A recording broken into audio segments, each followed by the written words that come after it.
So by now you've probably seen Joe Biden's speech delivered from the pits of hell, in which, in the wake of the overturn of Roe v. Wade, he has promised to personally perform every elective abortion from here on out until the end of his term.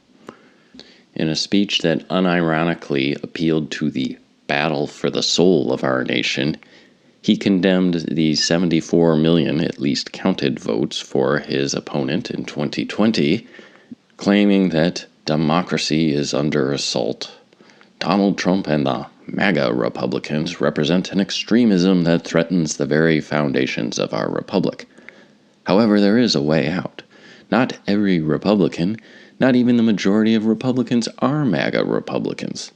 You can still vote for Mitch McConnell's or the John McCain types, or Mitt Romney, I suppose, those that are willing to continue our unending wars in the Middle East and who the FBI would still have dirt from the island potentially to blackmail them.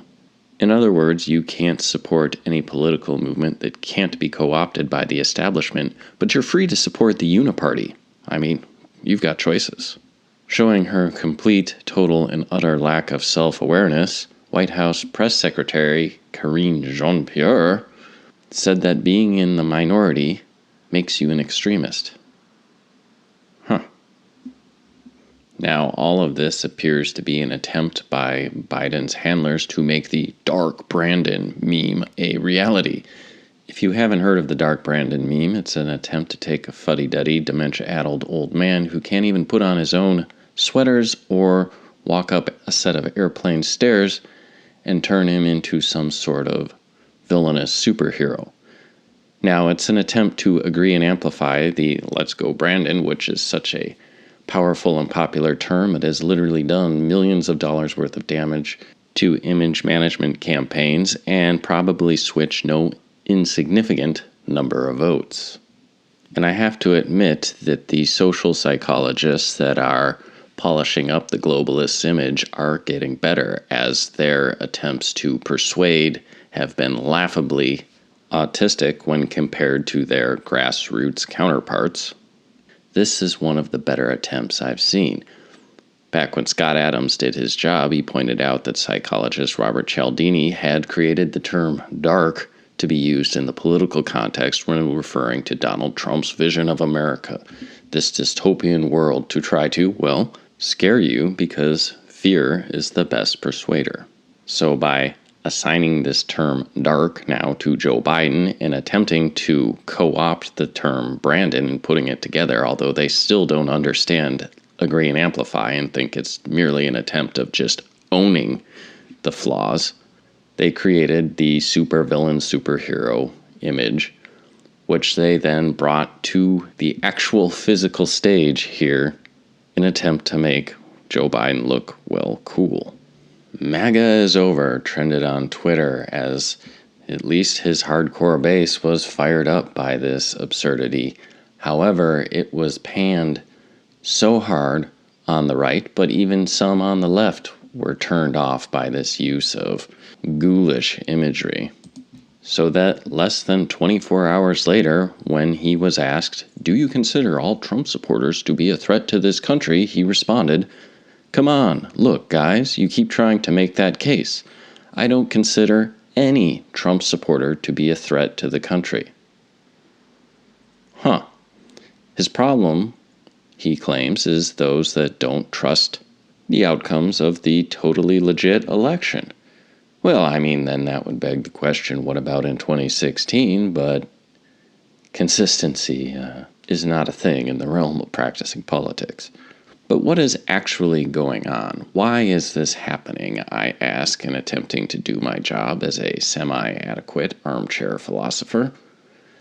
And to explain it, I want to look at the difference between influence and power. Now, it's interesting when you look at the invasion of the Ukraine and the globalists' attempt to hamper the Russian invasion. You could see Germany and France want TikTokers deployed against Russia. Yes, TikTok videos are how we're going to drive a wedge between the Russian government and the people. Hearts and minds. That, obviously, is influence, or at least an attempt at influence. This is what power looks like, where 2 trillion of German value depends on 20 billion of Russian gas. Or as Donald Trump would put it, when in a negotiation, you have to have leverage. Taking advantage of the Western climate alarmism idiocy, Vladimir Putin stepped in with the one thing that first world Western economies need most, which is energy. Proving, of course, the thing that I've said many times, that the most dangerous people on Earth are well-intentioned, economically illiterate environmentalists. So going back to the Dark Brandon haymaker that they threw the other night, they are going maximum influence because they can't go maximum power. Why can't they go maximum power? Because power structures are not monolithic. Now, I've narrated the book Dictatorship to Democracy, and it talks about the ever-changing nature of these power structures and how they are full of holes. If he were to begin using force on these voters, it would go over even worse than this speech went. But they're also trapped by the fact there appears to be a very large coming red wave in which impeaching him is a very real prospect. And there are very active now counter-infiltration campaigns throughout the power structures in this country.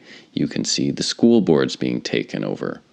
Now, this may seem like a small thing, and yet you can see how little leverage.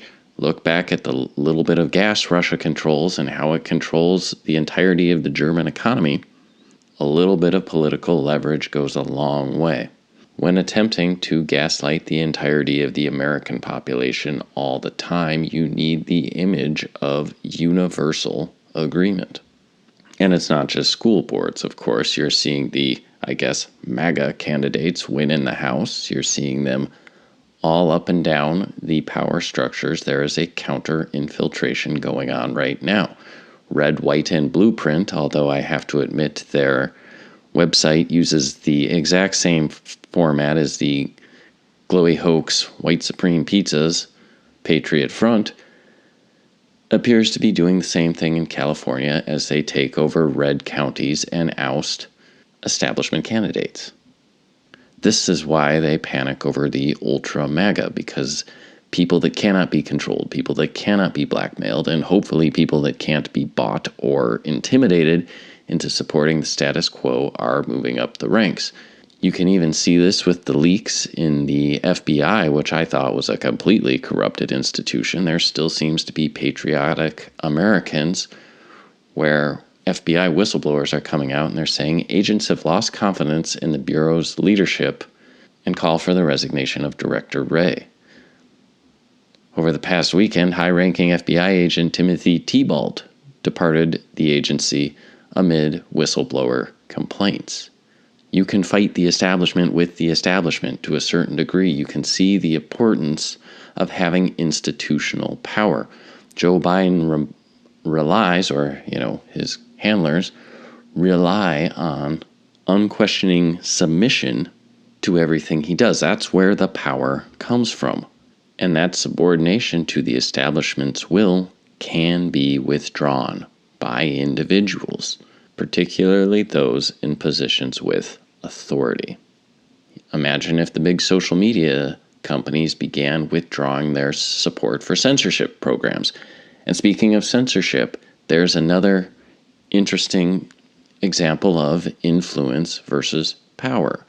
The First Amendment, our ability to speak freely, is what gives us our influence in society. The Second Amendment is what gives us our power. You can run all the influence campaigns you want through every news channel and control every internet connection, but if you have an armed populace, you have a population of citizens, not a population of slaves. And the establishment is learning another lesson that you would have gotten if you had read a book by Niccolo Machiavelli called The Prince, which is probably the most important political treatise ever written, when he talks about how those that come to power through crime need to rule, need to govern, which essentially is you commit all your crimes up front and then you quit injuring the populace.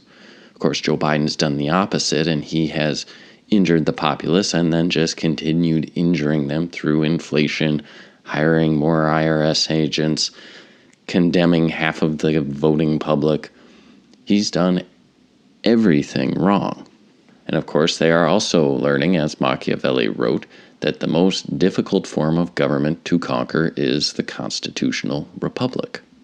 He writes, "Whoever becomes the master of a city accustomed to freedom and does not destroy it may expect to be destroyed himself, because when there is a rebellion, such a city justifies itself by calling on the name of liberty and its ancient institutions, never forgotten despite the passing of time and the benefits received from the new ruler."